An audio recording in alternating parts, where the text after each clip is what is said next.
Hi guys, welcome to a new series. This is Discover Philadelphia. Loads of history, culture, stories, food and some amazing celebrations. It's a two-part series where I'll talk about my trip to the beautiful place that is Philadelphia. I did it in two parts. One is the countryside of Philadelphia and the city of Philadelphia. I'm gonna take this as a daily vlog, so let's start. So my trip started from Hyderabad where I took the British Airways flight and then I was supposed to stop at London for the first layover. Then I reached Philadelphia. The airport is absolutely gorgeous. I saw the sign that said Philadelphia International Airport. This airport is extremely seamless. I got my immigration done, which was super smooth. Off to the conveyor belts to find my luggage. Very spacious, very detailed. Picked up my luggage and walked out. And as I walked out, the whole area, the entry gate, the exit gate, got these elements of what to expect in Philadelphia. A huge American flag was there, a bit of history there. I was met by my chauffeur from Sterling Limousine Service and the guy was super nice. And he took us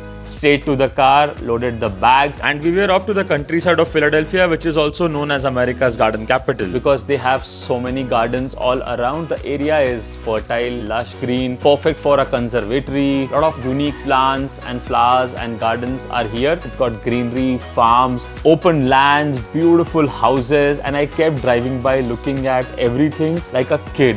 I had seen all of these in bits and pieces in all the American movies and the series and everything, but watching it live felt really special. First stop, we had to go and check in. We went to Hotel Indigo in Westchester. It's a boutique property, very historic, very classy, but super comfortable. I walked into the room, there was the bed, a nice sit-out area by the window. The room looked amazing and perfect to just chill and relax in the center of Chester County.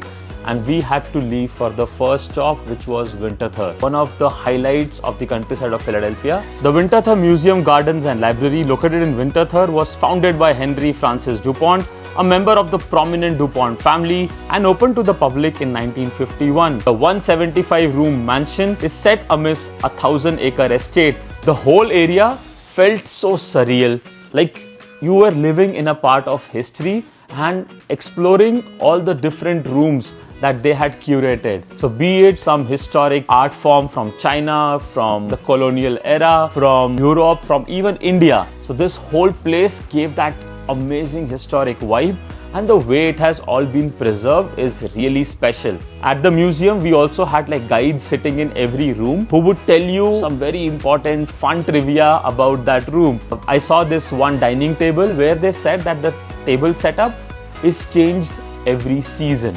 So imagine all the crockery, all the pieces have to be moved and set up properly for the season. And I think a team that is super talented and very hardworking can only pull this off. All this is delicate, all this is very rare.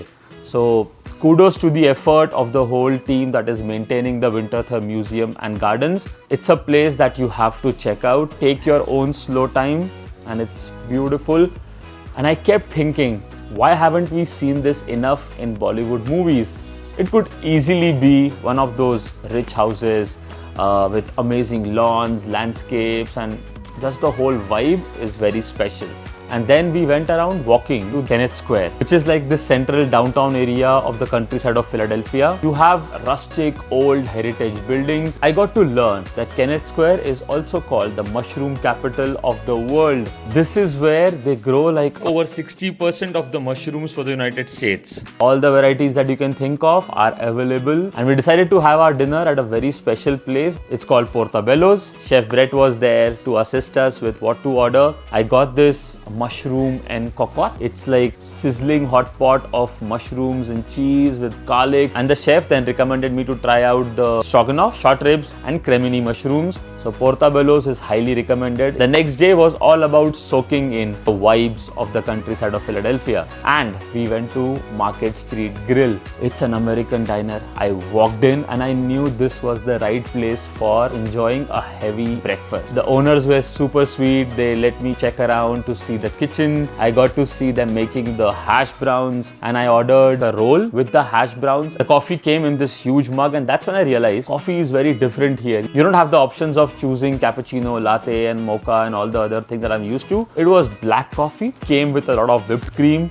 because I asked for like a milky coffee. Cut open the roll, one bite, and I knew this was the best recommendation. Absolutely loved the place. Then we took like a small stroll around the market area. So next stop was Nemours Estate. The Nemours Estate is a grand 300-acre property built in the early 20th century by Alfred du Pont as a gift to his second wife. The centerpiece of the estate is a magnificent 77-room French neoclassical mansion inspired by the Petit Trianon at the Palace of Versailles in France, and the Nemours mansion's expensive interior, which is filled with the fine European antiques, tapestries and art. Today, Nemours Estate is open to public, offering a glimpse into the opulent lifestyle of the Du Pont family. We even got to see the bedrooms where the family actually lived and the details that they have, even for the guest room, their travel details, their suitcases, even their passports with those stamps of their trips to Europe back in the day. Then it was time for lunch, so we went out to this local favorite place again, which is called Hank's Place. Think of like a homely, rustic American diner. So it has American food and Greek food.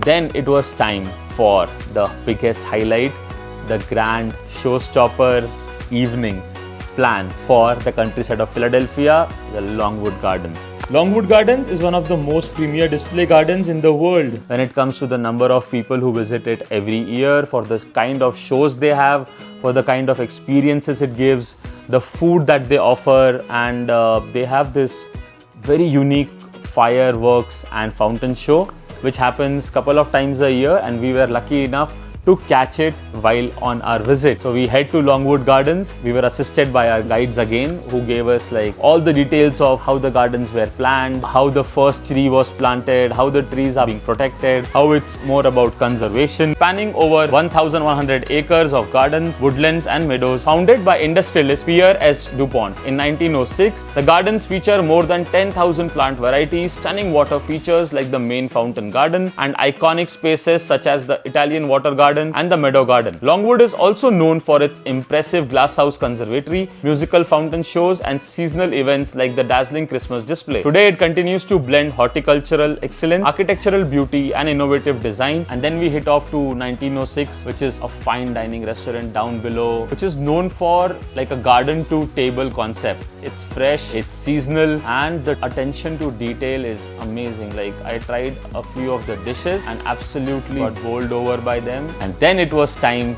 for sundown and the fireworks show started. Pitch dark sky and the musical fountains below, and then this sky lit up with all the fireworks. Oh, like such shades of red, white, blues, the greens and the sound and the whole, it's like an experience, visual delight, I would say. Everybody just sat and soaked in this amazing experience. Loved it. Day 3 was again something super special, which I had never imagined. Head out on a small drive and reached a spot for hot air balloon ride. Like I had seen the countryside from the car while driving, and to see it from up there, I was looking forward to that so much. They fired it up, we waited for it for a while. We got a chance to enter the balloon while they were firing it up. We jumped into the carts. Very quickly we went up, almost climbing 300 to 400 feet in like minutes. And the view, like you have farms, open lands, beautiful villas, got tons of content, tons of videos. All of us kept like giggling, smiling, because the whole experience was pretty new for all of us. We got down in the middle of a cricket field, went back to the original site where we had mimosas waiting for us, some drinks, food, everything. It was time to bid goodbye to the countryside of Philadelphia, which I think was one of the best things that I could have done to start my US trip. This was part 1 of Discover Philadelphia, where I showed you the countryside of Philadelphia. Next up would be the city of Philadelphia, with a lot of history and amazing stories coming your way. Stay tuned.